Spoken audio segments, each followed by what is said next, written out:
Originally, seeing my dad wear a uniform, and at a young age, like 6, I was destined to be sniper in the Navy SEAL community. 6 months in battalion before I went on my first deployment to Iraq. When did you decide to go into sniper school? Designated marksman like in 2007, but not a full-fledged sniper until 2008. The coolest thing about sniper school for me was just the stalking part.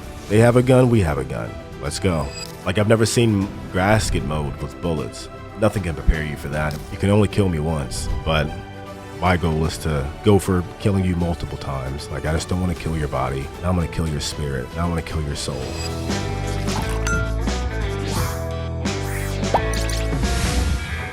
All right, welcome back to Success on the Rocks, episode number 7.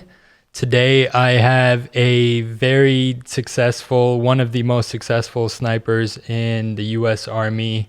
Was an Army Ranger, 6 deployments, 33 confirmed kills as a sniper alone, and got into private contracting a little bit afterwards. Went on to become a very successful author, has written over 20 different books, the majority of them being his own, including, The Reaper, a New York Times bestseller, which turned into the Reaper series. So Nicholas Irving, aka The Reaper, very excited to have you on, man. I appreciate it. You did your homework. Yes, sir. You remembered all that, man. Yes, sir. Cheers. I can't remember all that.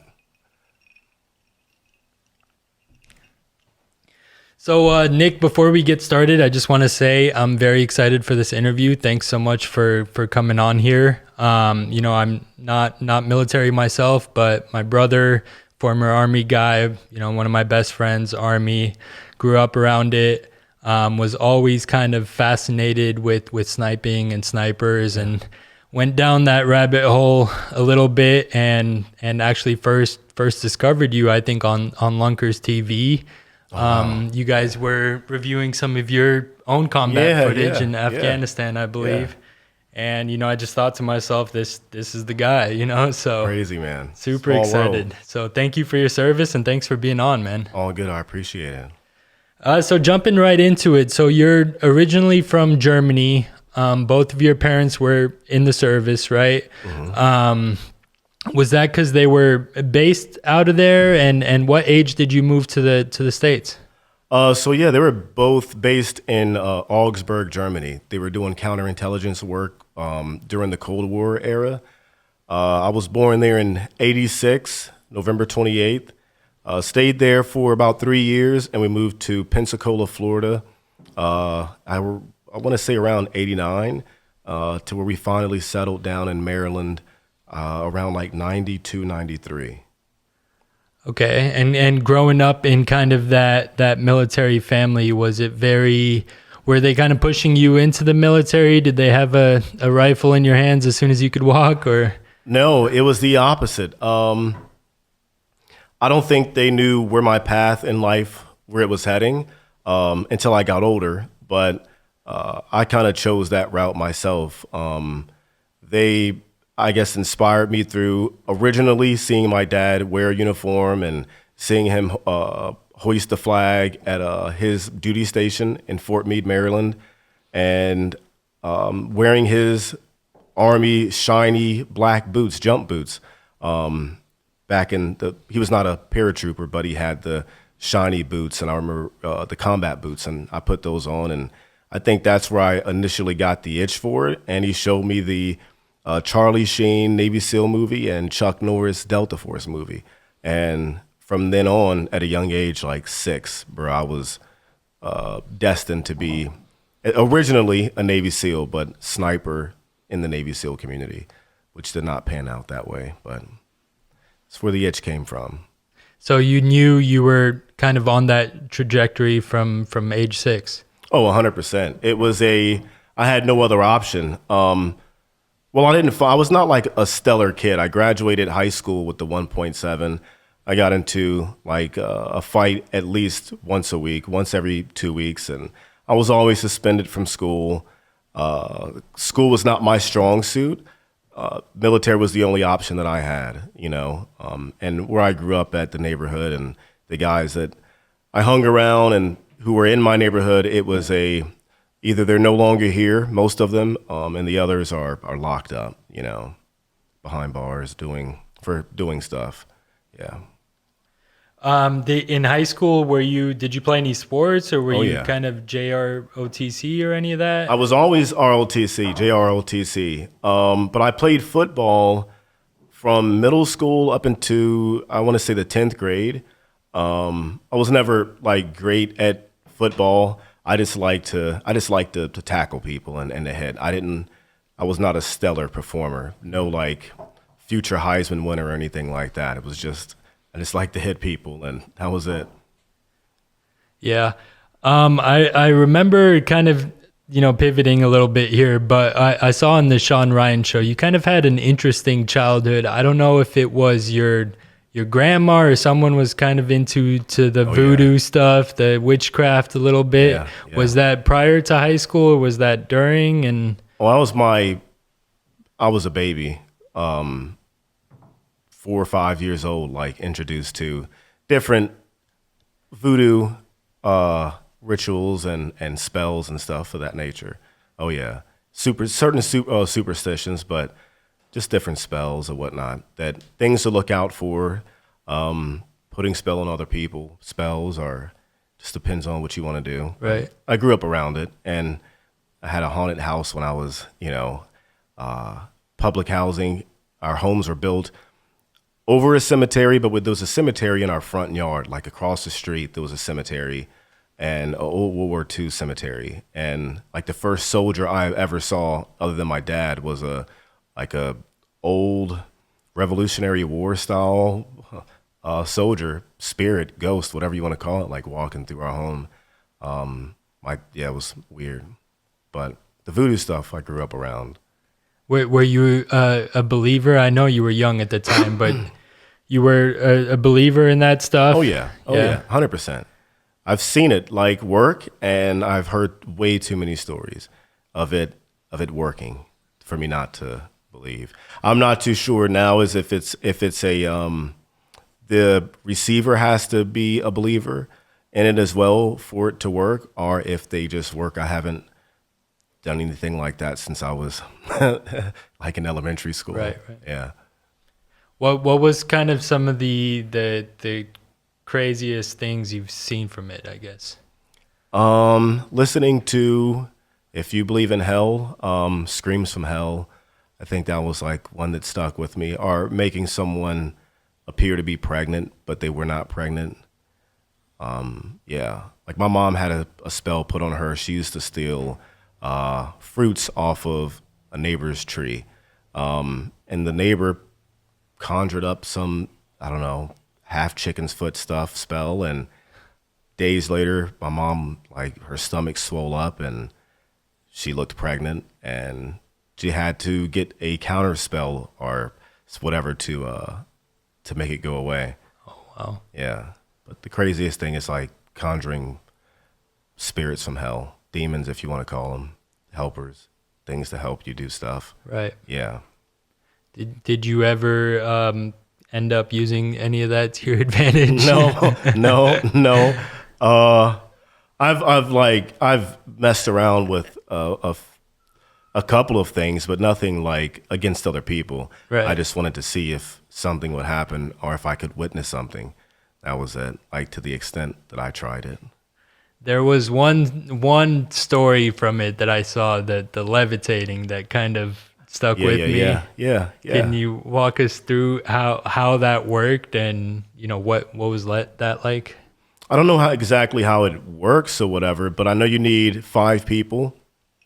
One person to sit in a chair like I'm sitting in, and you need 4 people on the sides of them. So 2 on each side, and you stack your left hand first, and when going in clockwise order, the first person is going to say, I feel heat, and then the second person, they'll feel this heat rise, then you stack your right hand on it until the process is complete, and you feel heat rise to the top person's right hand, and then you take your fingers and close them together like that, and each person taps a knee and elbow, and you lift the person up out of the chair, and they float. You put them back down. Wow. Yeah. That's like, but I don't know. I don't know what that is. Yeah. You've never tried to reattempt that? No, I did it with my sister, and that was the last time. That was back when I was maybe 9 or 10 years old. Yeah, we tried it on her, and it worked, but that's like the last time. I wouldn't consider that like spells or anything, Right. like mixing ingredients or certain chants. Yeah, Were you guys religious growing up? big time. Not so much in the beginning. I would say I wasn't. Well, my parents were religious, but I just really didn't know too much about it until maybe like 1990-ish, 93. I would say 93 is when I kind of got introduced to it, and we started to like go to church and stuff like that, and yeah, practice Christianity. But How was your relationship with your father growing up? strict. He's not a big talker. He's just never been a big talker. He's more, back then he was a very hands-on type of guy. If you messed up, you knew about it like immediately. Just very hands-on. He didn't grow up with a dad. His dad passed away when he was in the 6th grade. But his dad was extremely violent. Yeah. And my dad, he wasn't extremely violent like his dad, but he was a very hands-on guy, no talking. Now he's not hands-on, but just still he's not a talker. Yeah. Did he ever kind of speak to you about his military career? Not really.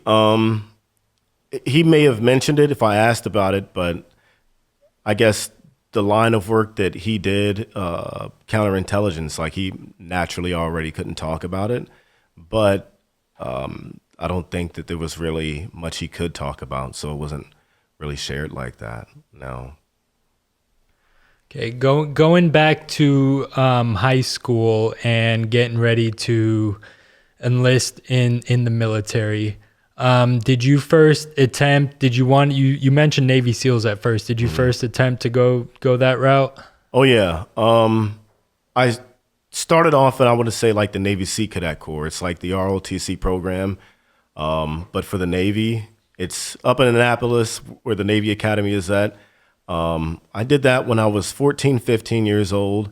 Went to this baby SEAL program, and you get like scuba certified and stuff like that, and passed all that stuff, passed the Navy physical PT test, passed the SEAL PT test, and I failed the color vision test for the Navy. So like being red-green colorblind, you could not be a SEAL or an infantryman or anything like a warfighter. So my dreams were shattered then, but luckily there was a Army nurse, a female, that after a second attempt and failing and hearing me cry, she wanted to offer her assistance and help me cheat on the Izihara color vision test. And from that point on, it was, well, now you have to join the Army. This Army recruiter came in and he said, what would you want to be? And I said, what's the closest thing that you have to being a Navy SEAL? And he said, well, we have Green Berets and Rangers. And never had the appeal for the Green Beret thing. I just thought that, I think knowing what I know now, they're great war fighters, but back then I was too naive or too ignorant to even understand exactly what their job was. So that was a no for me. So I picked the second best thing, which was Army Rangers, and got an Army Ranger contract. And within 2 weeks, I was on a plane to Fort Benning and started my career and ended my career in that same location. Yeah. How old were you when you enlisted? 17. Okay, so your parents had to sign off on it? Oh yeah, 100%. Yeah. My mom was kind of reluctant to begin with. She didn't. Once she found out what I was going for and it was like set in stone, she became reluctant to sign the document. But my dad convinced her or told her, he's like, hey, in a year, he's going to be 18. He's going to do it anyways. So she went ahead and signed it. And yeah, I'm not sure if she regrets it or not. I don't know. But yeah, Rangers it was. How was basic training? What was your experience like there? A big shock, man. It was a big shock in the sense that I wasn't used to like waking up at 4 o'clock in the morning and living with 50 other guys, and it's just something I was not used to. Different backgrounds, different everything. Everything was just completely different. The scheduling, everything was completely different. So it was a big shock, to begin with, and I didn't like it. I didn't want to be there. I wanted to quit like early on. I was like, this is stupid. I don't want to wake up at 3 or 4 o'clock in the morning to get yelled at and go on a 4 mile run. And no, but I had to stick with it. My dad was there's no quit in this family, wasn't allowed to quit. So I stuck with it. And I just didn't really want to quit. I just didn't like the process, but like they say, you have to trust the process. But I was very, I guess, hard-headed when it came to that. And you were a pretty small guy going into basic, right? Oh yeah, was barely scratching 100 pounds when I went in, barely scratching 100 pounds. And after basic, 14 weeks, I gained it was like 35, 40 pounds in basic, and another 20 something pounds when I joined battalion. So it was stacked on weight. It was the first time I had a chance to have like 3 meals in a day. Growing up, it was just, one meal and like a snack or something, if you were lucky to have a snack. But that didn't start until like high school. It was always one meal prior to that. Okay, so you guys were pretty poor growing up? Like, they would say not poor. I don't know. They didn't like spending money. Okay, frugal. For anything, Yeah. Housing. I mean, grew up it's like 1,000 square foot home, 4 people, 1 bathroom, and food was, some nights was spam, every other night was spaghetti, stuff like that. Cornflakes with water. Yeah. So, coming out of basic, did you, at this point, you already knew you were going to go Ranger? I mean, was it a guaranteed thing that you were going to get a shot at it? Yeah. Back then there was an option 40 contract. So the option 40 contract kind of guaranteed, at least you the chance to have a slot at Ranger, put you on the pipeline to it. You still had to, of course, graduate basic training, infantry school, airborne, and then you have a shot after airborne to try out for Rangers. But it's like back then it was a 70-something% attrition rate.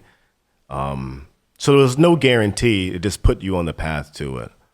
But I had that, at least the path guaranteed in my contract before stepping out of the house at 17. Wow. How much time was it between basic training and airborne school? Well, let's see. It was 14 weeks in basic, and I may have had a couple of weeks off after basic to go to airborne school, and the airborne school was, I think it was 3 or it might be 5 weeks. I totally don't remember. 3 or 5 weeks of airborne school. Then after that, Ranger selection, like they pick you up the day of graduation. They just arrive they don't pick us up. We have to run back. But we threw our bags on the back of a truck, and they drove away, and we chased the vehicle, and that's where selection started. Just don't fall out, yeah. Was that your first time jumping out of a plane in airborne? Oh, hell yeah. Yeah, that was first time and hopefully last time. Yeah? Yeah, I hated it. I hated it. Because I know I've seen you're not a big fan of heights, but No. I think if I remember correctly in your book, you talk about that first jump. Oh, yeah, yeah. It was an experience, it was very surreal, turning around in the air and looking back, and you can see the plane you just jumped out from, like not level with you, but like right there in front of you. It's a weird feeling. And it was like it's the best jump I probably ever had, and like in my entire career. And that was shortly, like the excitement from it, was very short lived, like the second, third jump after that. I hated every moment ever. ever since that first jump. I hated jumping out the first time, but it was a surreal moment to, like, wow, I'm, 1,200, 1,500 feet in the air. It was pretty cool. And your first deployment, so on this timeline, you went to Airborne and then got invited for the Ranger Battalion, right? Mm-hmm. And did you complete a portion of it and then have to go on deployment, come back and complete it? Or how does that kind of work? No, it was all the way through. So I went in, completed selection, and after selection, the guys were just coming back from a deployment to Afghanistan. So I picked up on their train-up cycle, which was 6 months. So I did 6 months in, 6 months in battalion before I went on my first deployment. Okay. To Iraq. And at this point, you weren't a sniper yet. You were a gunner. Just a machine gunner at that point. Yeah, basic machine gunner.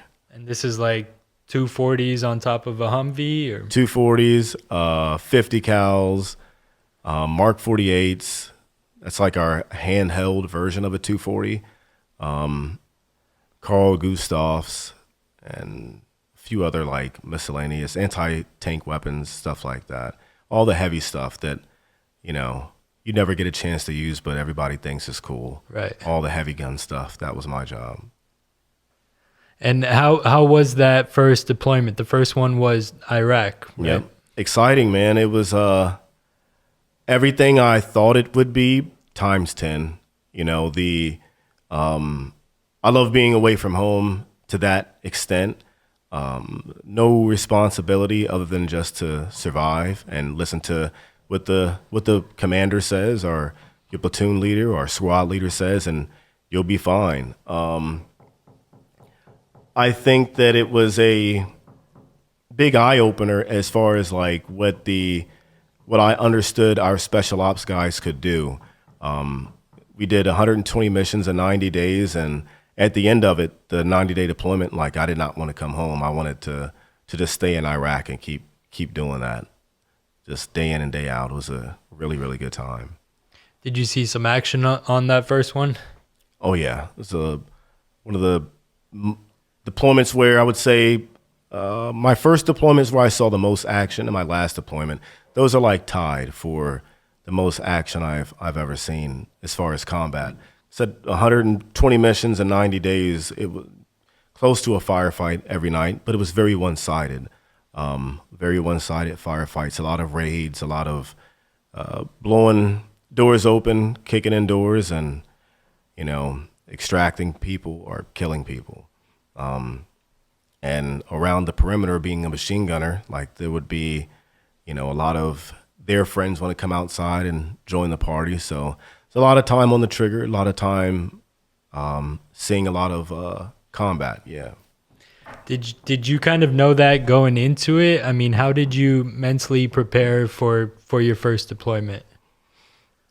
Just trusted my team leader. I didn't necessarily like have a way to prepare for it. It was just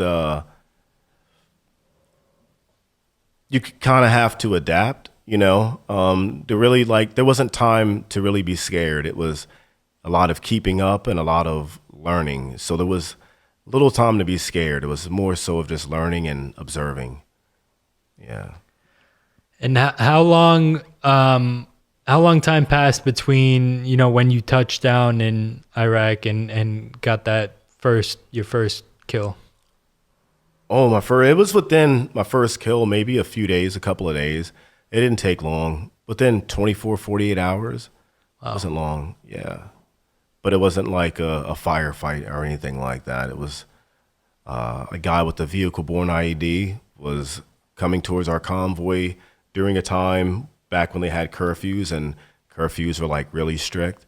And he broke curfew and, well, obviously was coming into our convoy to, like, torpedo our strikers, and killed him before he got a chance to do it. And it didn't take long before I was in country to do that.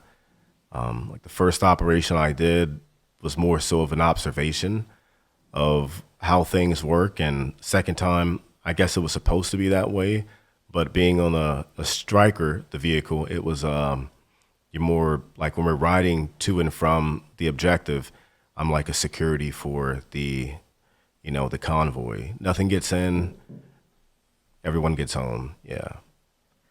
How did you process that first one? I mean, your emotions going into it. Were you excited to finally put all of your training to use? Were you nervous, or what was that like? Yeah. I wasn't like excited because the training, it wasn't what I expected. The first kill, it wasn't like anything I expected. It was just, okay, I was told to do it, and I kind of hesitated, and then it's like, shoot this guy. So it wasn't really like a big training moment for me. It was just,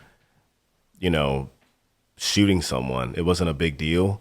Like the after effects, I, didn't notice it at the time until like I got back and fell asleep that night. But there was not much like of a thought process behind it. And it's like, oh wow, I killed someone, but I didn't like feel anything at the moment like that. It didn't even feel real, to be honest. It's just weird. It's like, oh wow, they saw me. I don't know. It's just a weird feeling. Yeah. And did you have afterwards? Did anything set in from that? Did you have dreams about it? Did you feel some type of way, or just bad dream? Yeah, it's the dream of the guy who was a ceiling fan. His limbs, arms, legs were the blades of the fan, and his head was a centerpiece, and he just spun until he like ripped apart and showered me in all his blood and stuff while I laid in bed. That was the only repercussion I had from that first kill, just that night. And like after that, while I was in, nothing crazy like that. No. Is that your most memorable one, you would say? No, far from it. That was just the first one. Most memorable, there's a handful of memorable ones. There's like a handful of those, of ones that I remember vividly of, what the guy was wearing, what he looked like and stuff like that. There's like maybe 3, 4, or 5 of them. Right. Yeah. So how long did that first deployment last? 90 days. 90 days. Yeah. And then you were back over here. When did you decide to go into sniper school? This was after my, let's see, 3rd deployment. Oh, no, 2nd deployment. I had the decision I was going to try out for it. Technically, after the first one is when I had the idea that I wanted to try out for it. I didn't get a chance to actually go until 2008, the beginning of 2008. I had to do Ranger school first to become an E5 sergeant, and that was in 2007. And immediately after that, I came back, got married, and basically went on to sniper school in 2008. But I was a designated marksman before that, and they put you through like a mimic sniper course in Ranger Battalion. It's just for designated marksmen, minus all the stuff that snipers really do. It's just very shooting focused. But I was a designated marksman like in 2007, and worked with the snipers on occasion, but not a full-fledged sniper until 2008. What are some of the requirements to become a designated marksman? I mean, were you one of the best shots in your Ranger Battalion? In my platoon, In your platoon? definitely. Yeah, I was one of the better shots. Yeah.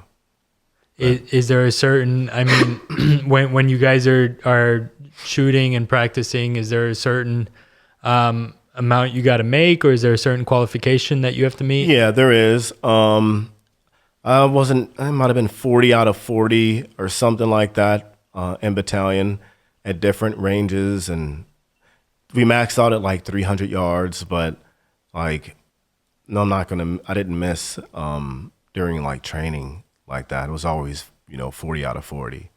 Yeah. Wow. And this was after you came back from your second deployment in Iraq? Yes. So- to become designated marksman? Yeah. Yep.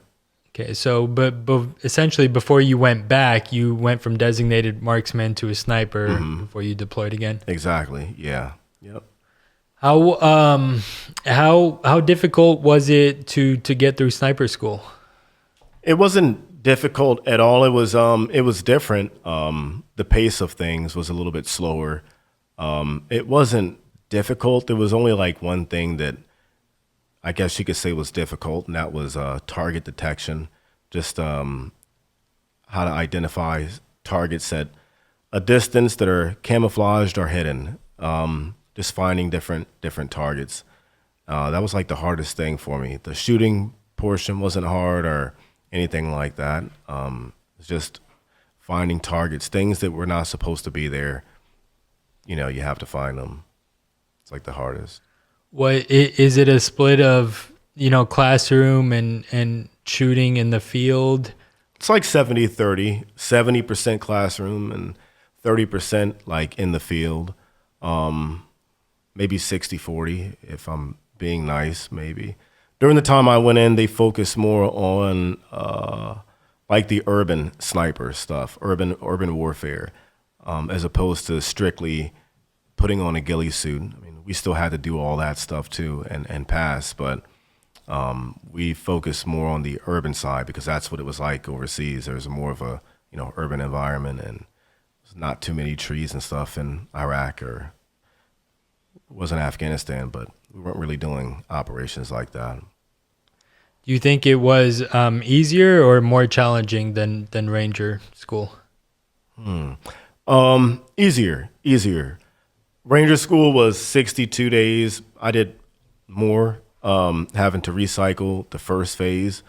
But there's no days off in Ranger school. You're gone for at least 62 days, and the amount of pressure, I think, it was way more challenging because you're put in a leadership role, and you're graded on it, and you have like 20, 30, 40 guys underneath you that you have to, manage, and a lot of, I guess, admin stuff that comes along with it, planning and route planning and, helicopter drop-offs and pickups and medevacs and radio stuff. There's a lot of things that goes into being in a leadership position in Ranger school and not getting lost like in the mountains or the swamps.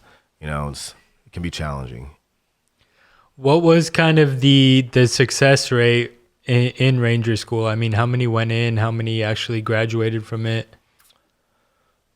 I want to say it's a 60% attrition rate. I'm not sure. I know it's a lot of people fail. Like on the first day, the water confidence test.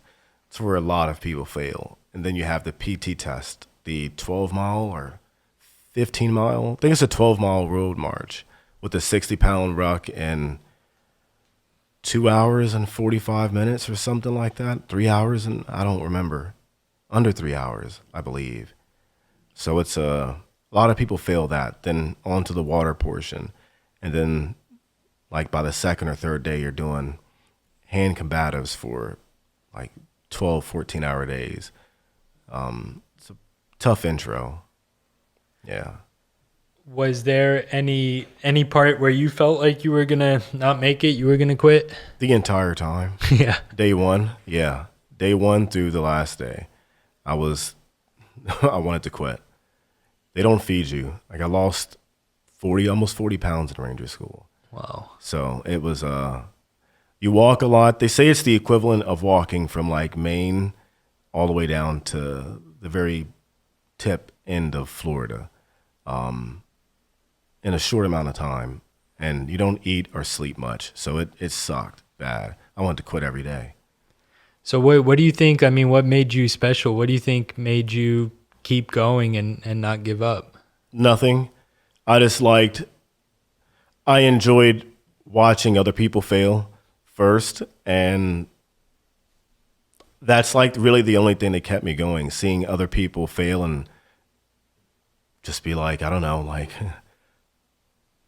It's a weird complex, I guess. I don't know. Seeing other people quit made me succeed, and being a procrastinator when it comes to quitting helped me succeed even more.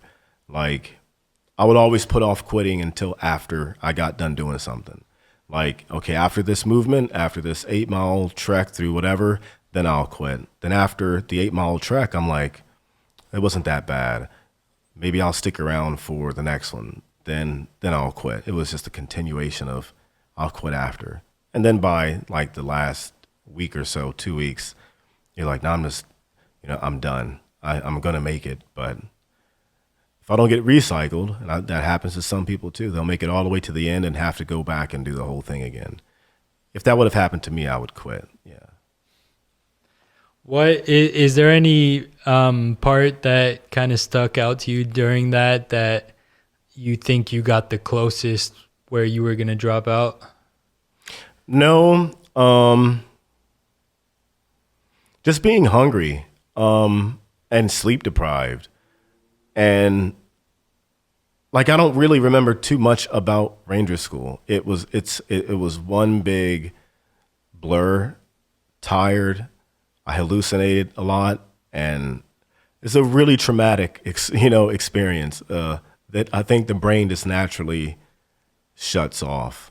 Well, it did for me and a few other people, but I don't have like too many memories of Ranger School other than water confidence test, walking through the mountains of Dahlonega, Georgia, and on a rubber inflatable boat, a Zodiac, going through the swamps of Florida and falling asleep and waking up like hours later, but still rowing. That's like pretty much what I remember. And eating random leaves off the tree and having really bad diarrhea, really bad stomach virus, and needing IVs. It's painful school. Yeah.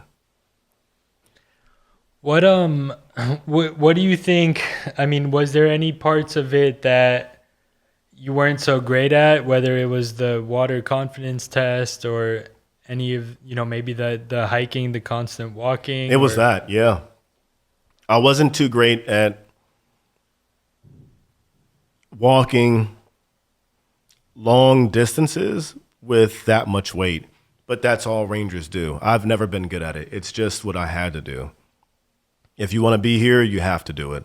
But I was never like great at it. I was never the first place guy, but I was also never last place. I was always like in the middle, but I hated every minute of it. What about sniper school for the same question? Is there any part of that you didn't enjoy or just weren't very good at? I'm not going to say I didn't enjoy any of it. I enjoyed all of it. I learned a lot. I learned, not a lot, I learned some cool stuff. Like, I learned more in battalion and going to like other private schools that offer sniper training that is not underneath the U.S. military umbrella. I learned more there than I did in U.S. Army Sniper School. The coolest thing about sniper school for me was just the stalking part. Like making a ghillie suit and sneaking around and taking a shot and getting out. That was like the coolest thing. It's the only thing that really stands out about sniper school. What were some of the other, the schools you mentioned that you did? I did extreme long range precision rifle, high angle precision rifle, and an urban precision rifle schools that were Ranger Battalion. At the time, we had a really good budget, and we were recommended some schools by some tier 1 unit and that they attended in the States, and we checked it out, and it was a really, really, really, really good school. It's like the furthest I've ever shot and the best I've ever shot going to these schools. Were there any schools or sniper schools that you wish you would have gone to? Yeah, I wish I would have gone to SODIC, the Special Forces Sniper School, and if I were single, I would have loved to go to Marine Scout Sniper. That's about it. But I would have to be also like way younger to do Marine Scout Sniper. They have a little bit more, I don't know, it's like a very grunt school. Army Sniper School is like a gentleman's course, if you want to call it that. But yeah, I would have gone like to have gone to Marine Scout Sniper and Special Forces Sniper School. And how old were you at this point? Because you went to Iraq at 18, came back. 21 maybe. Oh, I at least had to be 21. Yeah.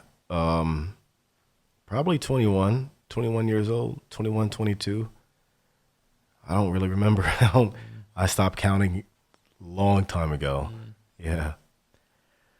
What was the time period? How long after sniper school, and was your next deployment coming up? That entire 6 months, like when I got selected to the sniper section, I didn't have any time off. I did all those sniper schools like prior to deploying. So I had a total of maybe 4 weeks off during that 6 months. And so I had a lot of training under my belt before I went to on that first deployment. So 6 months before I went to that first deployment as a sniper, about 6 months time frame. Yeah. And that was back in Iraq, or was that Afghanistan? That was your first one in Afghanistan? Yeah. I wish I deployed to Iraq as a sniper, but it was all Afghanistan for me. Yeah. Urban warfare would have been better. Not better, been pretty interesting. Yeah. And this one in Afghanistan, was this the one where you saw a lot of action? Oh, yeah. No, the first deployment, there wasn't that much action that I saw. There wasn't much at all. Well, I saw a lot of action as far as, not much gunfights or anything like that. We didn't do much gunfighting in Afghanistan that first rotation around. It was pretty quiet. We did a lot of raids and a few hostage rescues with like SEAL Team 6, but it wasn't nothing like spectacular or anything. It was a pretty boring deployment. Yeah. And how long were you over there on that first rotation? I think that was we switched over from the 90 to 120 days, so 4 months. Yeah, 4 months over there and 6 months back. 6 months back, and then you went back. What was it? The same part of Afghanistan that you went back to the second time? No, I went to not Bagram, Kandahar the second time around. Jalalabad, Kandahar. Yeah. And that was a more intense deployment because I think it was the summertime. And there was a big surge going through. It didn't happen till later that year, to the location I was deployed to, in Kandahar, like Helmand Province area. There was a big push going through with the Marines, and they needed that area cleared out of any Taliban forces. And that was like my entire platoon. That was their whole, their mission was to eradicate every Taliban force or insurgent that you could find in that area. And you got, 120 days to do it. So we ended up killing a lot of people during that deployment, over 1,000 people on that deployment. Going into that one, I know, when I was reading your book, you talk about some of the guys that had been over there, and you guys were talking to them back, stateside, and they were telling you, bring your Xboxes, bring your stuff. It's going to be a boring one. Yeah, I was a lie. Yeah. It was a lie, or they had nobody anticipated, the amount of action we would see. I don't think anybody really anticipated that. From the first day we stepped out of the wire, it was gunfights, and especially in Helmand Province, it was the Wild West. For an 8-hour operation or 6-hour operation, 4-hour operation, every 35 minutes there's a little skirmish that you have to take care of. It's a crazy time to be around. And this was your last deployment or your second to last? This was the last deployment. So I skipped over the Jalalabad deployment. That was a lot of me being a DDM, working with the sniper at the time, platoon sergeant, going out with him, learning the ropes and stuff like that, how snipers operate. And we were attached to a couple of different tier 1 units and stuff, and that was a really interesting time. Quiet time.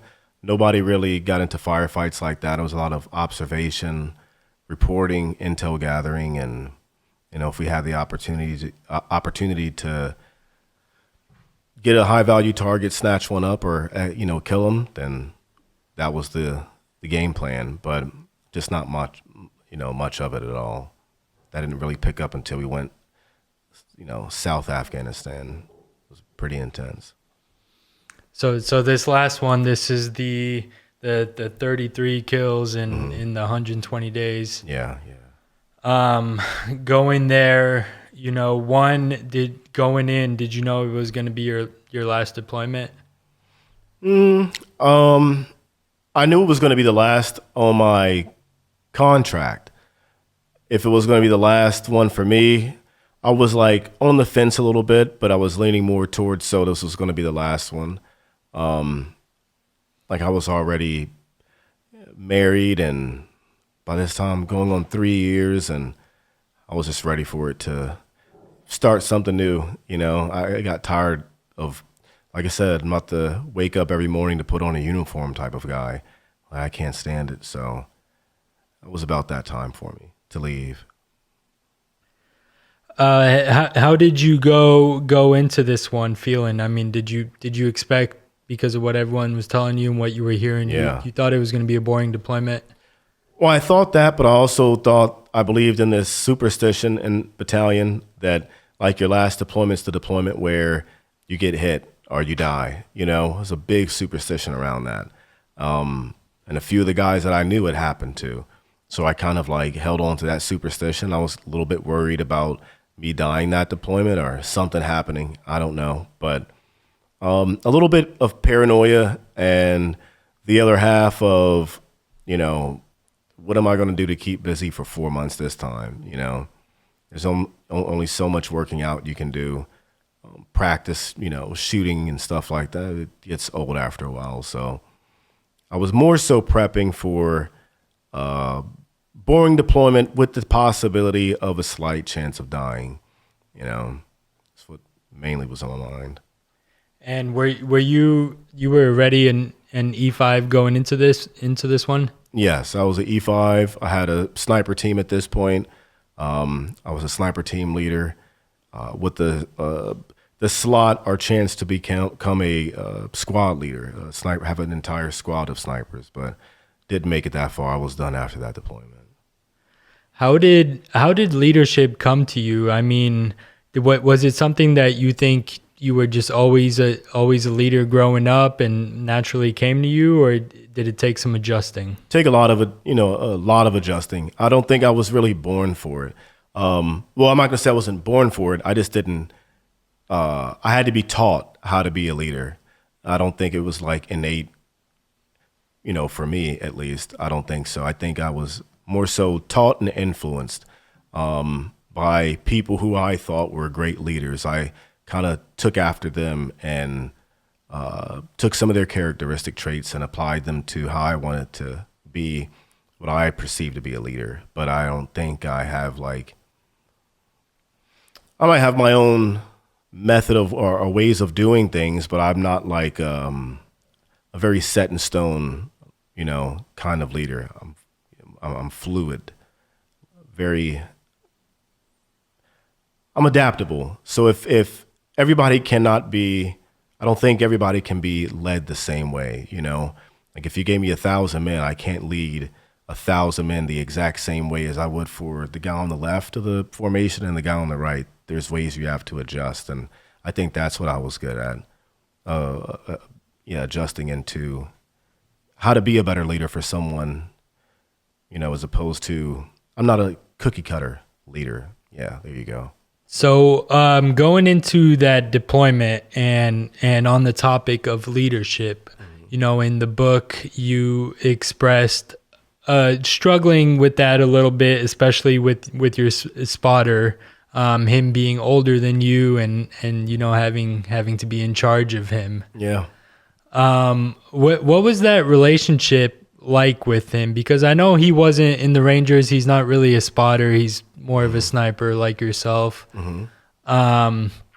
How was that? Was there a learning curve? Did you work with Pemberton, I believe, right? Yeah, yeah. Did you work with him before this deployment?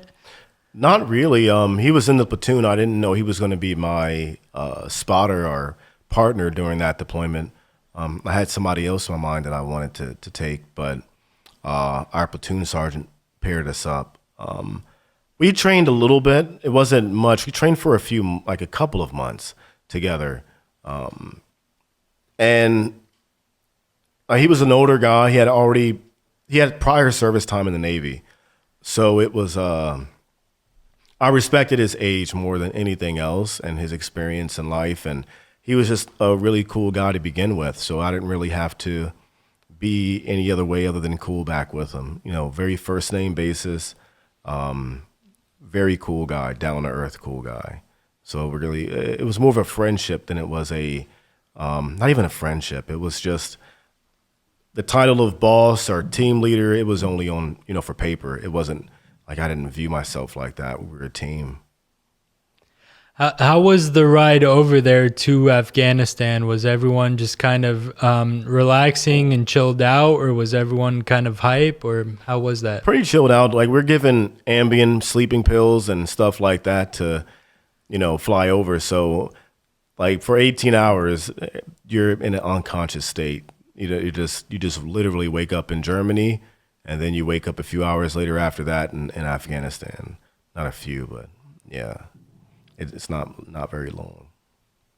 And from walk me through the timeline from touching down in Afghanistan. Did you guys go to your base first and get settled in?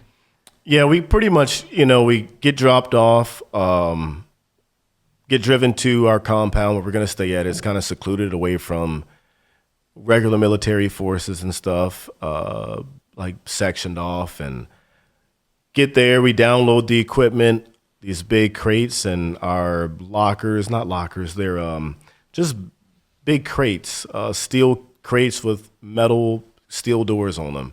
And it stores all of our equipment and our rooms, and within it can be within a few hours after that, like you're on a mission. I think for us, that deployment was in country for maybe 8 hours, and we had our first mission in Helmand Province.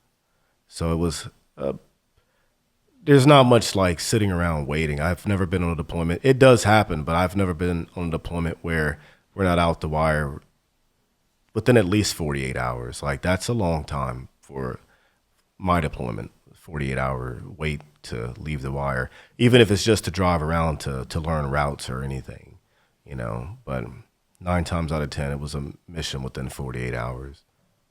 And you guys landed, got settled in, had a brief and mission that night, right? Yeah. Mission, I think for that one was, all I remember was like shooting the 3 guys on the tree line. We were going to go, I remember like the beginning, we blew open the guy's door. We captured him. So we didn't kill him. It was a capture operation. And during extraction is when the helicopter's coming in, and I climbed up on a rooftop, me and my spotter, and we see a small machine gun team like maneuvering to set up to ambush us. And that was almost every night, that deployment. You learn early on that they can hear the Chinook helicopters, the 2 propeller, 2 blades helicopters, and they tend to set up ambushes when they hear them. Or and not for the most part, we would get ambushed on extraction as well. So shot those guys, me and my spotter, me and Pemberton, and it was like that every night, sometimes more. A lot of fighting throughout the night, and especially like when the sun came up, which was rare. The only reason why we would still be there when the sun came up is because we're fighting all night to even get to the objective. Then you have to fight off the objective. So it was a running gun battle for most of that deployment. On that first mission, from where you land in the helicopter or fast rope down or however you guys did it, was it quite a hike to get on top of that rooftop? A few kilometers, maybe 1 or 2 clicks. It wasn't very far. That deployment, we did a lot of offset deployments, infills. Offset infills meaning you offset from the objective and you have to walk in a certain distance. That way they can't hear the helicopters. But Iraq, we did a lot of, you land like on the rooftop of the building you're going to hit. Are you fast rope in or whatever? But it's really, really close, like right next to the front door in Iraq. And that first one was your first confirmed as a sniper? Yeah, I got to that one. My spotter cleaned up the last guy, and yeah, that was the first 2 as a sniper, shooting. Engaging targets during that deployment. Those were the first 2. How close were you to the enemy? About 300 yards or so. No, it wasn't too far. It was within 350, 400 yards, but around 300 and something yards. Not very far. And was this kind of overseeing a group of Marines, or how did that one kind of play out? I was overwatching my guys. So like after we hit the target, we got the guy. He was still laying in bed or something like that. We got him, and as we're leaving to put him on the helicopter, I'm overwatching the exfil so my guys can get to the pickup point. And as they're moving to the pickup location, I see the enemy machine gun team lining up or setting up a position to start to engage with the AK-47s and RPK or whatever that machine gun is, and we started engaging at that point. Wow, so first mission out, essentially, you guys were running and gunning. Yeah, well, that's why I like to have it. I love it that way. It's the best way to have it. You're not stuck sitting around twiddling your thumbs for most of the time, or just waiting for something to happen. You actually get a chance to make some noise. So I like that. Yeah. When you guys got back to your base that first night, was there any surprise? I mean, were the guys there also seeing a lot of action? Oh yeah. Well, not the other snipers. No, it's like my platoon was we had right place, right time, right missions to be able to engage targets. But the guys that I deploy with, that first platoon, like I grew up with them in battalions, and we were used to, from the Iraq days, like killing, 15, 20, 30 people a night. So it was like nothing new to that aspect. It was just, that didn't become a thing until later on, like midway through as a sniper. For the guys on the ground, they're killing every night. It's not like killing was nothing new. It was somebody was going to, most of the time when we're out, if we're not doing a capture mission, that this guy has to be brought back alive. And I mean, I don't know. I've never really done a mission to where, well, we do a few of them, but somebody's going to get hurt somewhere. No one's happy of being woken up, 3:00 in the morning with a gun pointed at them. No one ever likes that. So something would happen most of the time. Yeah. And that deployment pretty much went like this every single night. I mean, you guys were getting kills every single night. Every night, yeah. Every night. Yeah. Was there any ones, I know you had a couple missions that you guys went on where, you got in some trouble and it's probably pretty scary, but before that, were there any other kind of memorable ones that occurred? Memorable, yeah. Where like nothing happened, but my spotter fell down like a 75 plus foot well. That was memorable. And he survived it. Only just like fractured his tibia fibia. It was impressive, but bent his weapon, his pistol and put a crack in his helmet. But he was fine, other than a little hypothermia. But that was really memorable. And fast roping is always memorable because it sucks. I'll never forget like my fast rope operations where, you know, you have to be off the helicopter fast and you just slide down a rope. Those are always fun. Memorable from that deployment, that and probably like the furthest away I shot someone. And probably the closest I shot someone are like the most memorable. Yeah. What, because I do want to get into to where Pemberton fell in that hole because that was just insane story. Yeah. But what distance was the furthest kill at? Over 1,000 yards. Wow. Yeah. Over 10 football fields. That was my most memorable. Just because it was far, the furthest, yeah. And that was with your rifle, the SR-25, right? Mm-hmm. Yep. Was there any reason, did you get to choose that rifle or was it given? Because I know Pemberton had a bolt action, right? Yeah, 300 Win Mag. Yep. We have an option of weapons we could use. We had a variation of 308 bolt action as well. I just didn't want to use a bolt action. The only semi-automatic, well, we had a couple of semi-automatics. One was 5.56, or two were 5.56. And the SR-25 was a 308, and it was just something that, I don't know, it was new at the time, fairly new, and I really liked it.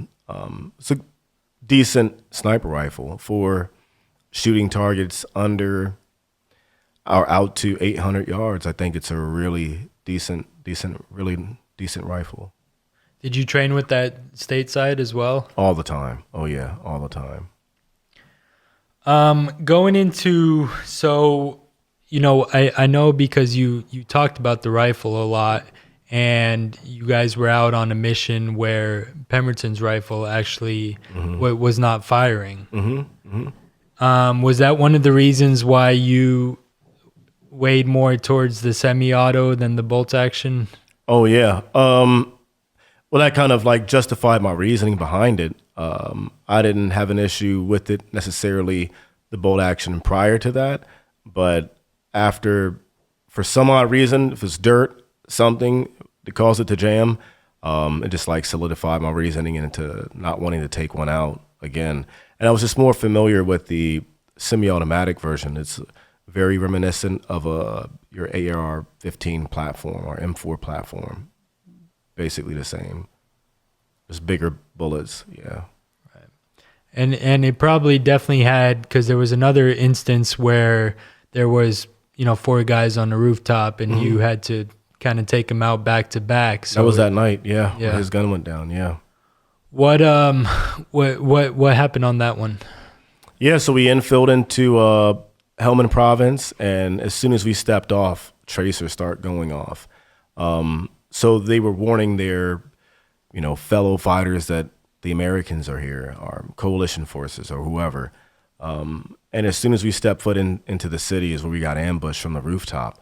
And as my platoon is getting ambushed, I pick up Pemberton and I tell him, hey, let's move to the center of this formation so we could better engage the combatants on the rooftop. We line up and I'm like, hey, we're going to engage from the outside, work our way inside.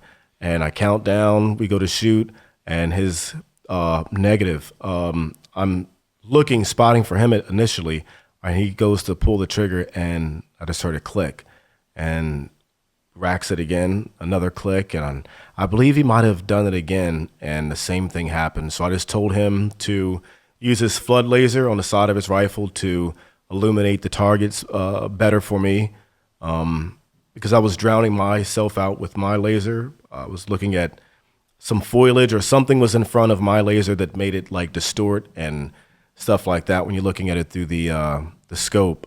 And I told him to get on a knee and use his laser, his floodlight, to illuminate the targets, and I just start working from one end to the other, popping heads as they popped up. And yeah, that's pretty much all that they were exposing was just heads. So that's what I shot at. And people up top in the ISR, the drones and C-130 gunships and stuff that are looking down with thermal and heat, they're informing like, okay, this guy's down, there's no movement, and X, Y, and Z. And we finally climbed that rooftop after to overwatch the platoon as they left out and get a chance to see the bodies up on the rooftop. When you were shooting at these guys, I mean, after you took the first shot, took out the first one, were they, I mean, did they react? Did they start shooting back? Or was it kind of very, very rapid going into the next one? It was rapid. They were shooting, but it wasn't like, after the first one dropped, it wasn't like accurate fire at that point. They were putting down fire, but I think that like after the first one, a few of them tried to, I know one of them did it because he looked like, I thought it was a dog, the way he was on his all fours and I could just see the top of his back crawling on the rooftop. So they were moving and stuff, but it was pretty quick. It lasted, I mean, not long, under a minute, I would say. Definitely under a minute. Time slows down at those moments, but probably under a minute. Wasn't long. Did you have was the night vision on the scope, or was it was scope night vision? Yep, so I have a regular daytime scope, and on the front of that is a PVS 26 night optic that allows you to, it's like a night vision for your scope. You don't have to use your helmet night vision, which don't think would work, but yeah, I had it on the front of my rifle. And how was, what was kind of Pemberton's reaction after that? Did he have to get a new rifle, or did he have to just go through and clean it all? Yeah, he didn't have to get it, just went back and cleaned it. Yeah. Didn't really chew him out or anything. Just talked to him, and he, well, it was maybe a little bit of a chew out, but he just had to clean his rifle. I didn't like that, and it was scary. If I needed that rifle and, didn't fire, that would suck bad. So yeah, thorough cleaning is pretty much what helped it out.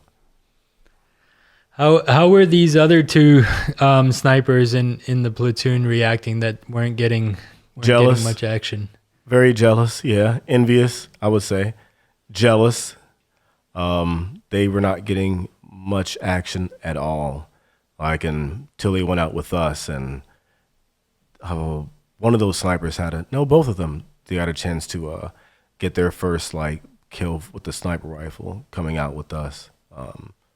But prior to that, if they were not coming out with us, it was just a boring deployment for them. So a little bit of jealousy and maybe some envy in there. Yeah. And then leading into kind of the scariest mission of the deployment. I think you had mentioned that these guys had came to your base and they were some kind of special forces. Forgive me, but I don't remember. But you said they were our guys, just reconnaissance guys. Guys, okay. But they were going on a mission, maybe after a high value target or something, needed some snipers, and obviously you and Pemberton were putting in work, so you guys got picked. Yep. Can you kind of walk us through that whole mission? Yeah. So after they presented me with the question, basically, could I do X, Y, and Z if the time came? I said yes. Just being overconfident, cocky, and not truthful. And I told them I could pull it off, and they were like, all right, fine, you're coming with us, and went with them. It's a 5-day operation. Everything that we needed to survive, we put in our rucksacks and all the ammo we would need. And yeah, set out on a 5-day operation to go track down and capture or kill a high value target. And the first 3 days, 3.5 days were pretty boring. It's a lot of traveling, on foot, getting in vehicles with other units if we could, before we finally teamed up with the Marines, and that was like our primary means of traveling during that time. And where we stayed at, we lived with the Marines on this emptied out, bombed out school that was, I don't know, it was I'm not too sure if it was a school the first place we stayed at. It was a little place that they maybe have built up. The second place we ended up staying was a bombed out school, and they would get ambushed every morning. So the Marines were, getting ambushed every morning, and they asked if we could help. And with our rules of engagement, we had a little bit more leniency as far as rules of engagement. We were allowed to do things that other conventional forces were not. To meet a certain criteria for them to engage targets was different than ours. So we had made a phone call up to our base to see if we could help out the Marines, and if they get ambushed in the morning, we could help them out and help alleviate these targets. And we got the clear, all good to do so. So I teamed up with the Marine Scout Snipers, and they showed us the maps that they've been using and some good sniper hide locations and places where we could potentially set up a sniper hide. I picked one. We left that night. This is like day 3.5, 4. And we set out on foot to a small town and went to the location where I had picked out a sniper hide. Picked the lock on the house, got in, cleared it, made sure no one was home, and if they were home, we were just going to tie them up and put them downstairs to be watched. And I was going to go up we initially set up in the kitchen area, punched a hole out through the wall, and so I could shoot through it. I didn't really like that position, so we went up to a rooftop and just waited all night long until sun rose. And when sun would rise, we were going to start engaging targets. As the sun started to come up, the Marines at the same time decided that they were not going to wait for an ambush. They were going to move to contact. And as they were driving through the town is when they made contact. And I saw insurgent with an RPG poke around a corner, was about to shoot at a Humvee full of Marines, and shot that guy. And that was a pretty good shot. And we started getting engaged and fought for a little bit, exited and met up with my platoon. And that's when the next day we were going out to actually conduct the operation that I was initially brought out there for, which was to kill or capture a high-value target. The reconnaissance guys, they found the target we were looking for. They have a bunch of communication stuff that they do, and I was just there to be a sniper. I have no idea how they track people down with, cell phones. Well, I do now, but I didn't at the time. They just track people down. They can find you anywhere and know exactly what location inside the building you're in, and that's what they were doing. They found a guy, and we had called in for reinforcements, which was a platoon of Rangers, about 35 guys, and we set out that fourth night into the fifth day, fifth morning, to go out and do this mission. That at the time I was told by the Marines that Chechen sniper operated out there, but it was something I kind of I heard, but I didn't pay too much mind at the time. Set out on foot, well, initially by vehicle, a Marine vehicle, and then on foot. That lasted for a few hour movement.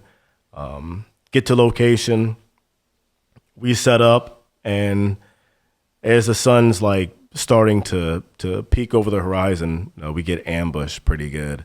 Damn near a 360 ambush. Chechen sniper fire, PKM fire, AK-47 fire, you name it, RPG. It was a lot of chaos. Lasted for about 3 hours, 3.5 hours, and we had found ourselves pinned down in a hole in the ground, essentially is what it was. We didn't find out till way later that those holes were craters of past, when we bombed way back in the early 2000s, of holes in the ground. So we got into one of these little craters and fought our way, or fought, not our way out. We fought from that little hole for about 3 hours, called in for reinforcements, called in for bombs to be dropped, and nothing was, we couldn't get any assets to our location. Bombs were really hard to drop at the time. We couldn't afford any collateral damage with the new rules of engagement with the bomb being dropped. So it was like, hey, you have to fight your way out of it. Deal. And we tried our best, but it was getting to the point to where like we're getting overrun. You can hear footsteps. You can, the enemy's like 20 feet away. My Pemberton's engaging targets, danger close. I'm engaging targets on the rooftops and, whoever I could, see at the moment, which wasn't many. And like right before we're about to call it not quits, it was just we're about to get overrun. And if we're going to get overrun, I'm like, let's just pull a grenade and we're going to all eat it and they can eat it too. Luckily, it didn't happen. One of my friends from Battalion, Benjamin Kopp, his machine gun team, over the radio, they could hear like our pleas and cries for help. Like, we're about to die essentially. And they made a pretty good movement on foot through gunfire to get to us and extract us, which worked. We popped smoke. Smoke didn't work. We just fled back. We just out of this hole. We all 2 by 2s until it was me and Pemberton. It started off, I think 3 guys left at first from the hole, then 2, and then it was me and no, that's not right. It was 2 by 2s. Left the hole bounding out and met up with the machine gun team, and that's when it was like not all quiet. Just the intensity of the fire that we were receiving kind of faded. And as we picked up to go, I see one more target in a little courtyard that popped around a corner with an AK-47, shot him, and we went to this little ravine area where a ravine is at, less than a few hundred yards away from us. Not even 5 minutes after we got extracted from the machine gun team and we made our way to the ravine is when the guy who had just came in to save us, Benjamin Kopp, he took 2 rounds to his femoral artery. And yeah, that he ended up dying like 7 days later. He fought for a little bit, but he was essentially like dead in that water that we were pinned down in.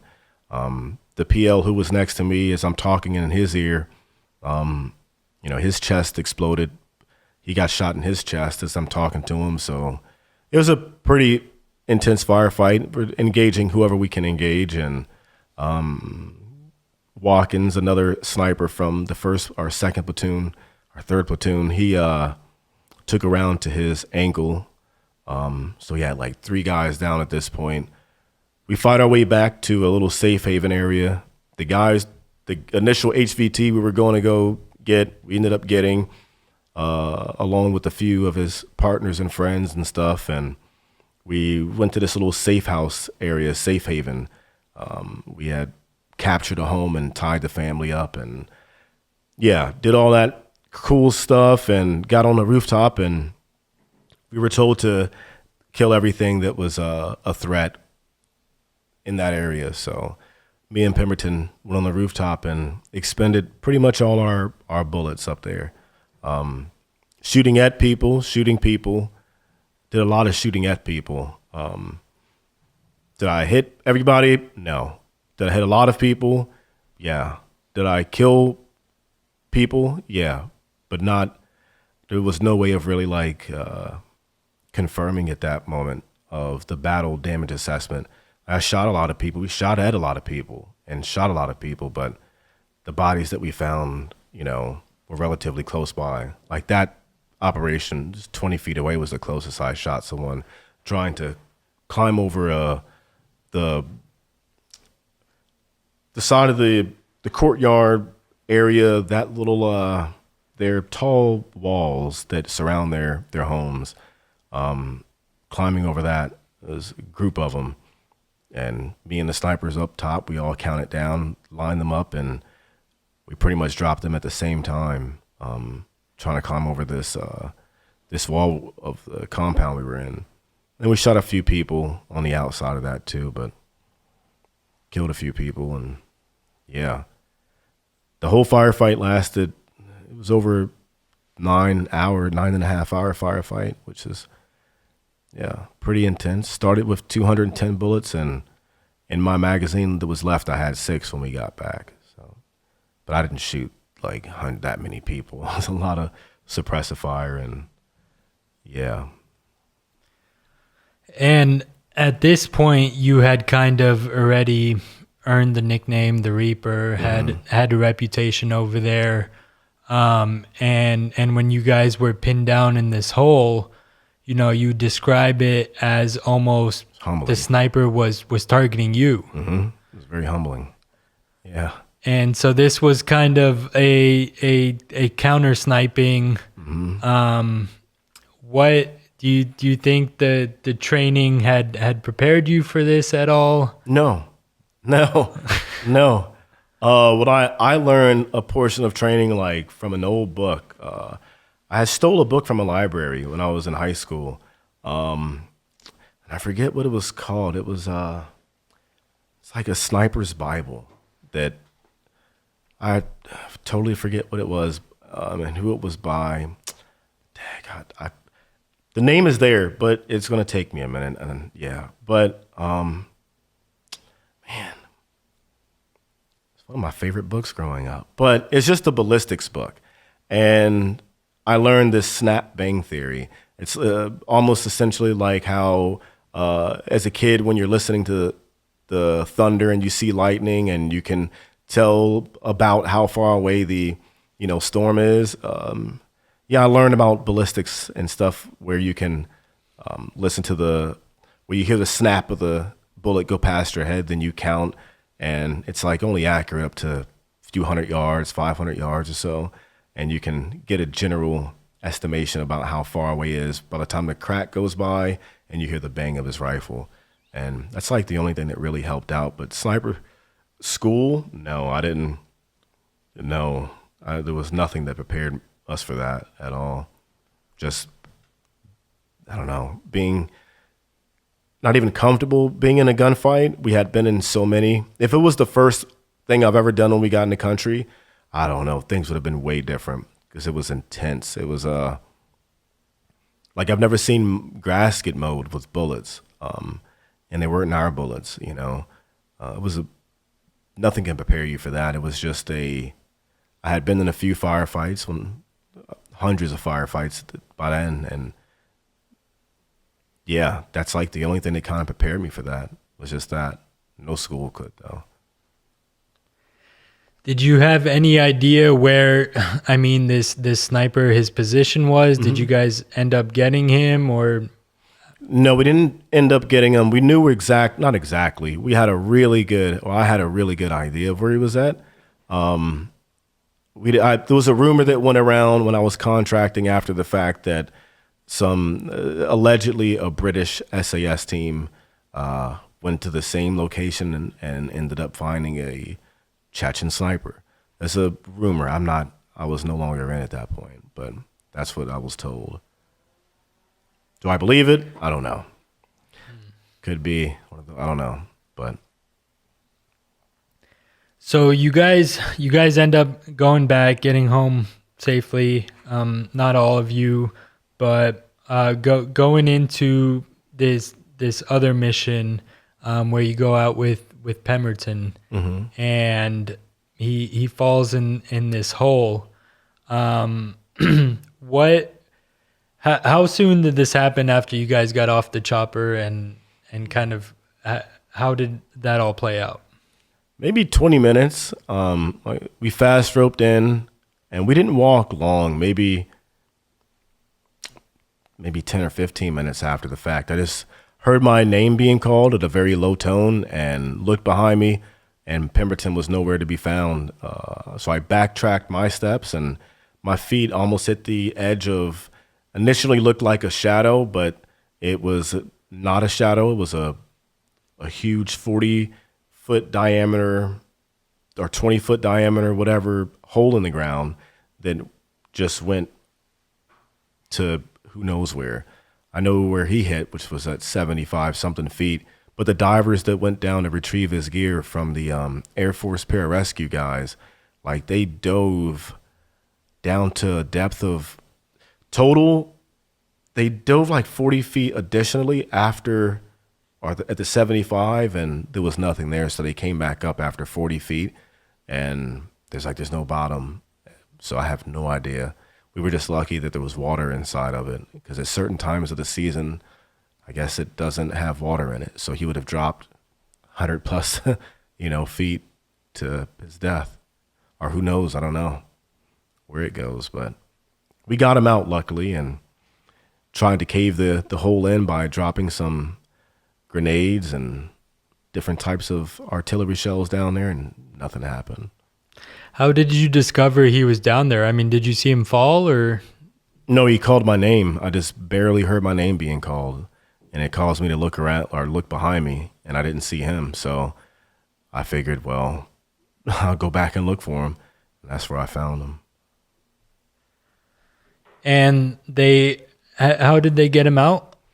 The Air Force PJs, the pararescue, they had this, they came in on a helicopter, and they had like a pulley system on a winch where this wire gets attached to one of the PJs or two of the PJs, and they get lowered down in there. And I don't know how they didn't work their magic, but they pulled him up on like a pulley system, and he was on a stretcher packaged up. Then they ran to the helicopter and loaded him on, and I saw him early that morning when we got back in the hospital before he left to go home back to the States. Yeah, and just, him getting, I think when he got sent home, he had 15, 16 confirmed kills at the time, which just speaks to how crazy of a deployment that was for you guys. Crazy deployment. How much time, you got a new spotter come in that you started working with. How much time did you have left over there? Maybe a month, about a month left. At this point, was it the mission with the sniper, or was it this that kind of set it in? I mean, did you know that you were done after this? Oh yeah, after the sniper operation, or we were pinned down by one. I was already set in stone. I was done. Oh yeah, no more deployments for me, which was a lie because I went back to deployment as a contractor. But yeah, Scott. Yeah. What, was Pemberton done after it? No, he actually retired 20 years in. Oh, wow. Yeah, so I talked to him within this year, so he recently retired. Wow. So finishing up that deployment, you get back home stateside. Did you immediately know you were going to go into contracting? Was there kind of a little bit of time you took off in between that?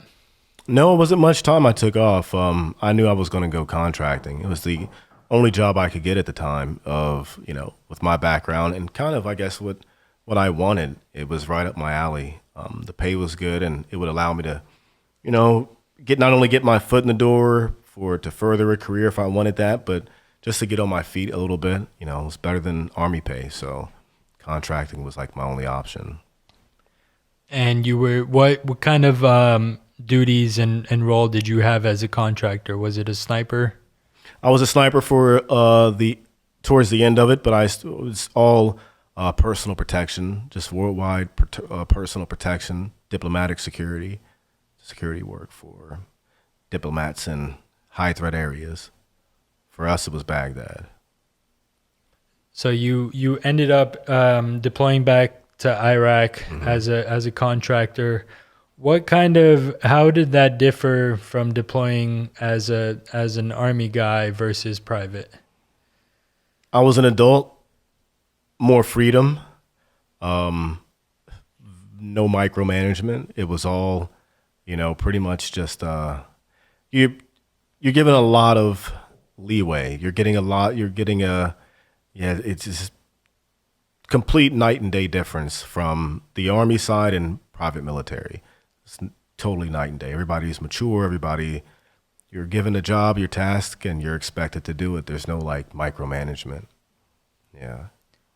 And I know you're far removed from that life, but if you had to go back, would you go rather in the private contracting or Private. re-enlist? Yeah, private side, 100%.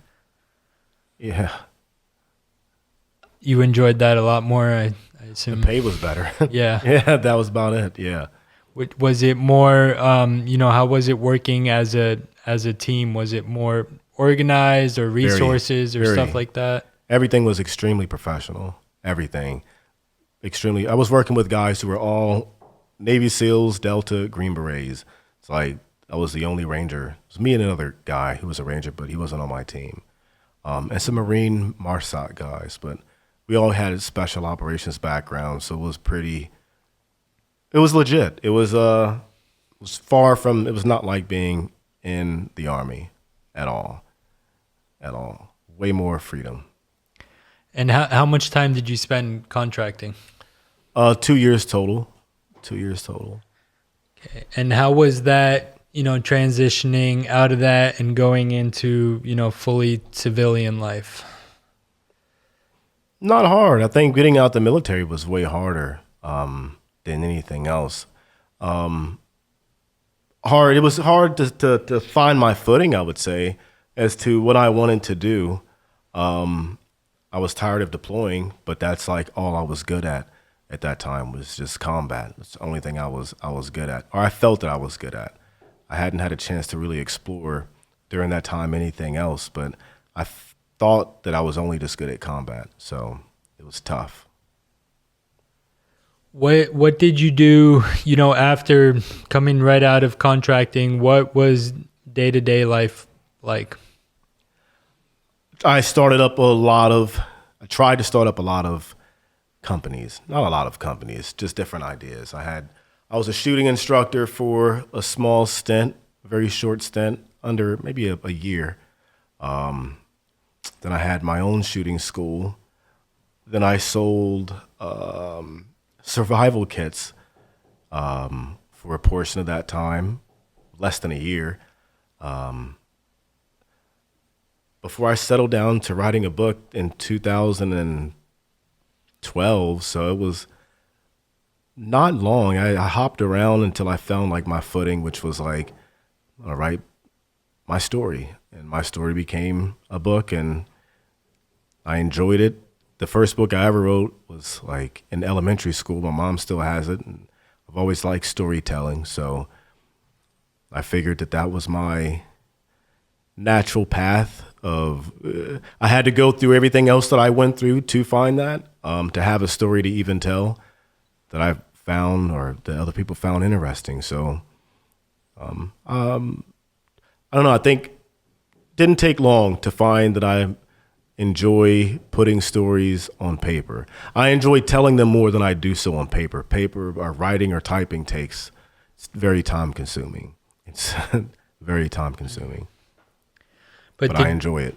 Did you go through any of the struggles? I mean, obviously a lot of guys when they get out, they want to get out, but it's kind of like their heart is still over there. I went through every single emotion, issue, problem that you can think of, all of them at the same time. Anyone, there's not one I haven't had or felt or gone through. I think I've had them all. Easily, yeah. And I know you talked about, getting back, and the drinking, was something that obviously was an unhealthy habit, but you turned to after getting back. Yeah. What was that? I mean, I imagine a super dark place. Very dark. It was my comfortable spot for a while, being in the dark place. And I didn't have I don't know if it wasn't like all I knew was combat at the time. That's all I knew was combat. Even though I had a wife, I didn't have my son at the time, but I had a wife, but it was, like I said, I was still just stuck in combat. Even though she had me, I was still in Afghanistan. I was still in Iraq. And, that's where life to me at that time was, I felt better in a war. That was my comfort zone, was being there. So being completely like in an altered mind, self-induced mindset, it was, that was my day-to-day for a while. Yeah. What's your relationship with fear? I respect it. I respect fear. To a degree, but I mean, I'm not like, when I'm in the moment, I'm not scared. If I'm allowed to think about something, I'll have a little shimmer of fear. I'll be scared of something like, oh, that sounds scary. But once I'm in that situation, then I think my anger takes over more than anything else. Like I just don't think there's anything that could scare me once I'm in the moment. I might be scared going into it, but once you're in the ring, hey,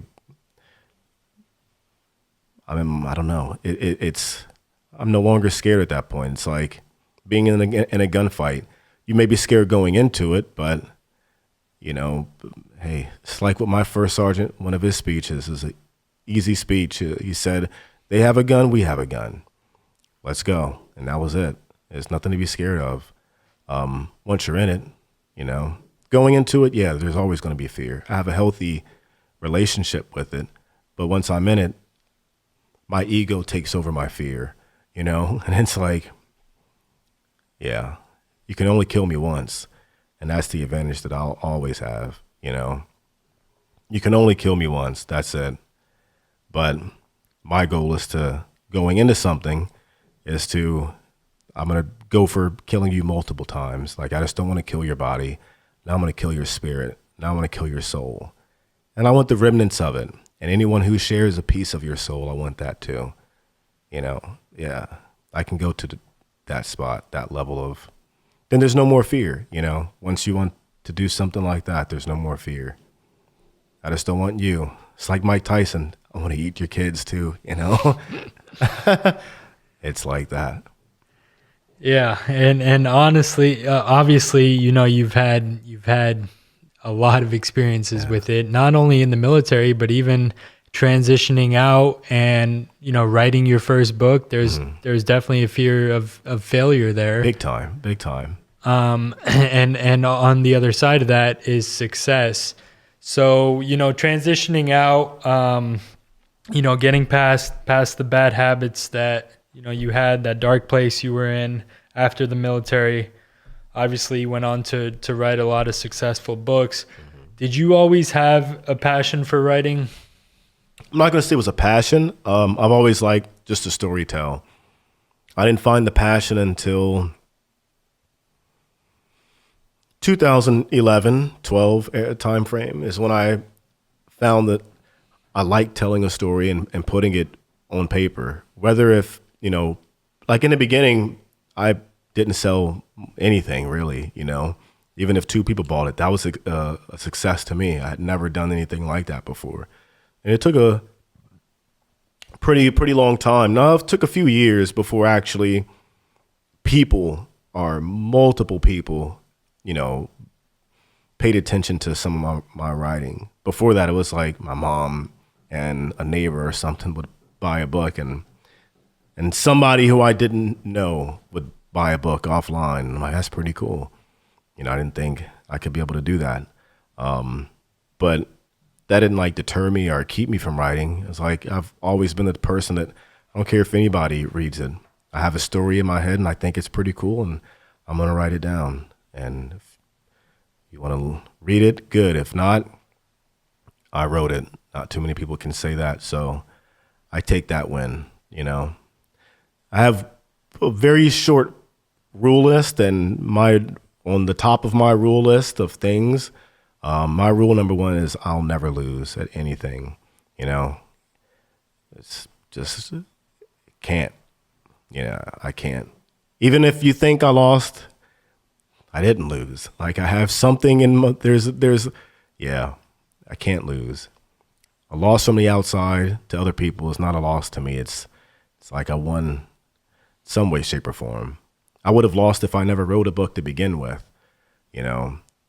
So I wrote a book and I won in that aspect. Whether if it sells a copy or not, doesn't matter. I won because I did something I set my mind out to do. You know, that's how I think success is determined, by going out and doing something that you intended to do and continuously working towards that goal. You know, as long as you put forth an effort to do so, you're winning. It's when you don't do that, it's when you lost. And I'm never not doing that with anything, not just writing, with anything, you know, playing a new instrument, trying something new. Yeah, that's how I look at it. Well, man, you're very, very talented at it. I could say that. You know, when I was reading The Reaper, you know, this is the bestseller. Obviously, picked it up. I couldn't put it down. It was just mission after mission. Had your attention the whole time. That's what it felt like over there. Yeah. And very, just describing it, very vivid, using imagery in your writing. So I want to say kudos to that, but also, you know, going into your writing process itself, I know some authors, they like to treat it as a job, right? Sit down 9 to 5 and just put out whatever they can. Mm-hmm. Some are only going to do it when they feel inspired. Kind of, mm-hmm. What's your writing process like? I would say like a job. Yeah. But with that, it depends on what I'm writing. If I'm writing a book for someone else, then yeah, it's a job. Something that I want to do that takes a lot of like more creativity, because it's not, if I'm not writing about something that happened in my life, if I'm, you know, a non-fictional book, or a fiction book, it's like it might take a year, you know, to even compose the thought in my brain first, my head, before I pitch it to someone, pitch it to my wife, or, you know, that's like I do that multiple times a year and see which one sticks or which one I like. And the following year is when I'll actually pen and paper and write down an outline of how I think it should go, or I want it to go. Then it's about 6 months of writing and about 3-4 months of editing. And so it takes still some time to get it out. But if I'm writing for someone else or ghostwriting, it's a very 9 to 5 where I do word count. I'm not really an hours guy. I just do a word count. Like, I'm going to write this many words today. If it takes me 8 hours, it takes me 8 hours. If 3 of those hours are writer's block and, you know, the remaining 5 are constructive, subpar, still can be collected or edited in the end, or just for the draft, it's good for me. But I'm not really like an hours guy. There's some days I'll wake up and I won't leave the computer room for 12, 13, 18 hours. It just depends.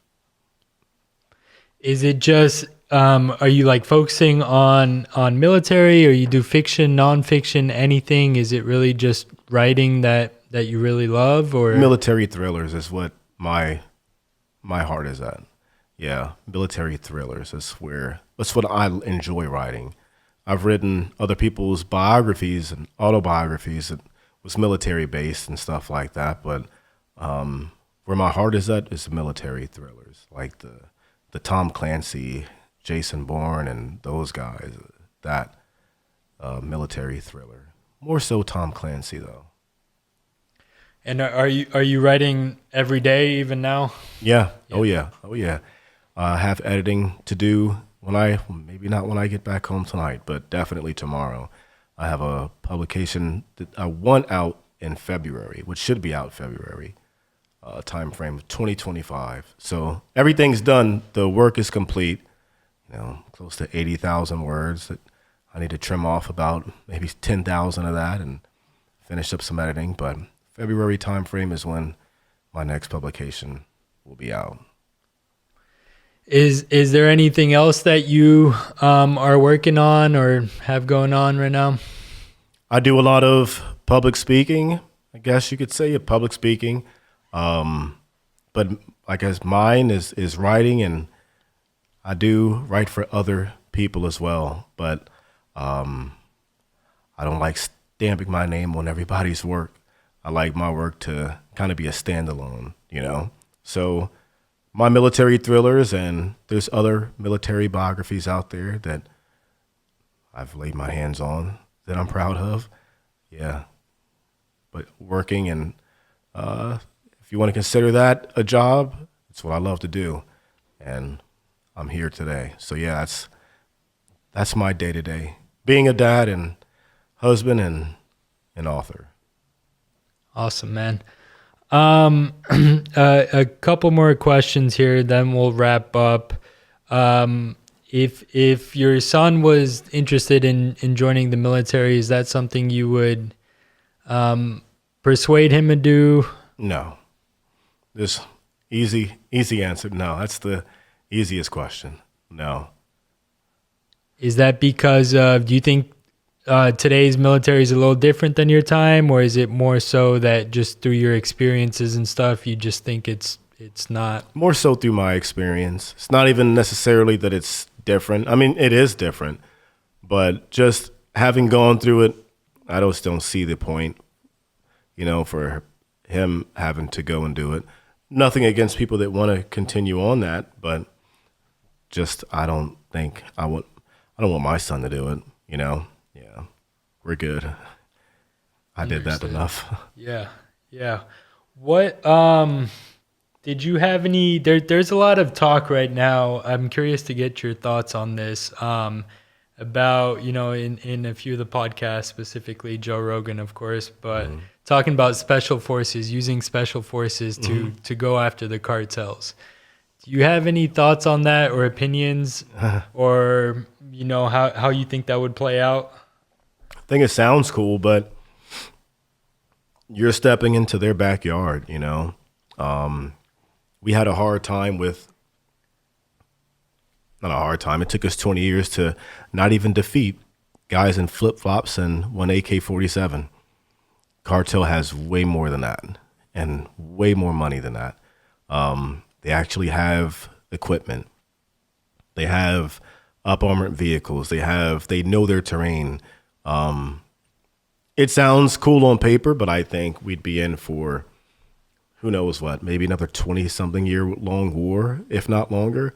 But I don't think it's just going to be as easy as and as cool as it sounds. No, it's a totally different environment. They know it better than we do. And these guys have been involved with violence since their inception. So,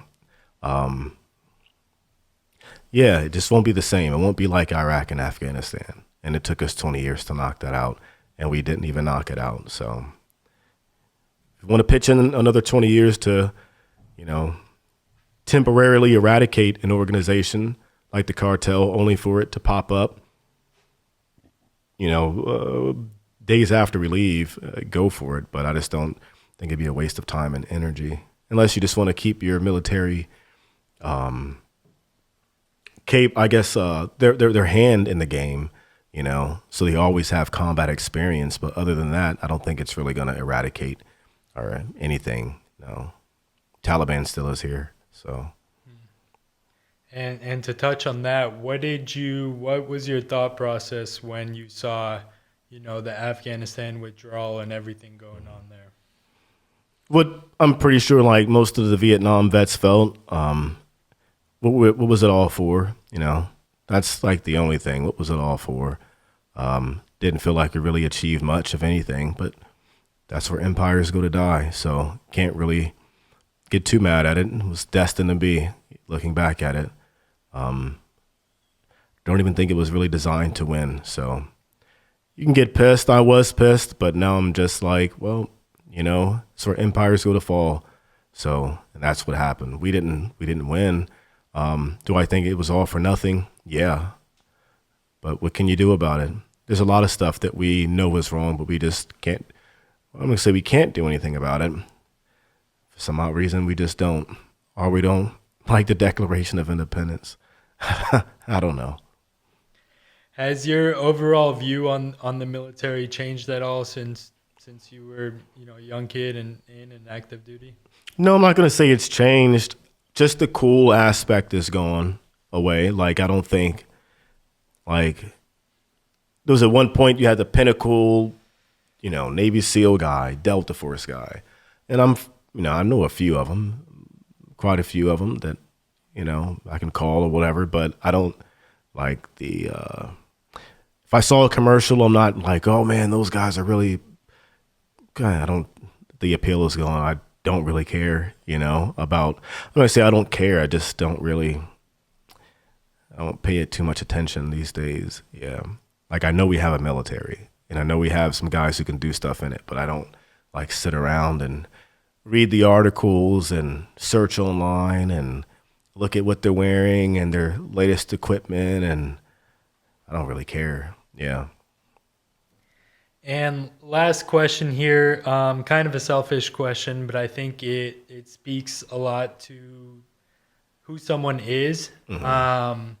If you had a chance to meet anyone throughout history, dead or alive, let's say over lunch, who would you pick and why? Only one person? Yeah.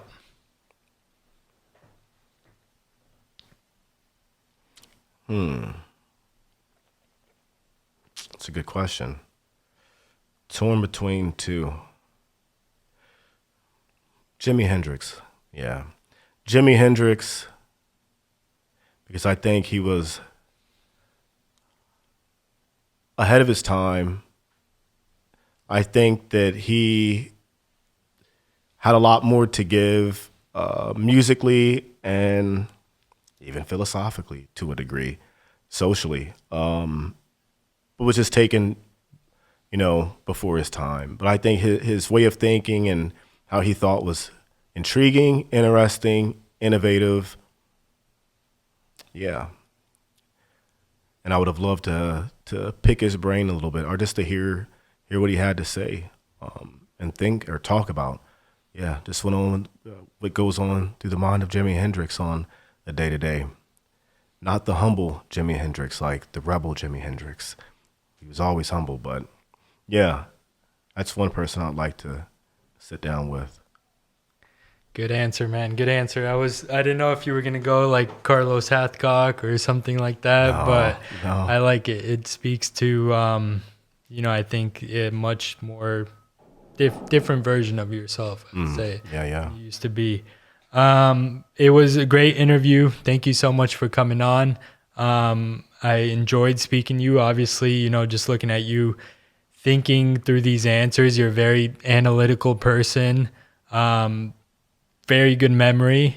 I very much enjoyed your books. I'm going to put them all in the description. I recommend everyone to go check them out if you haven't already.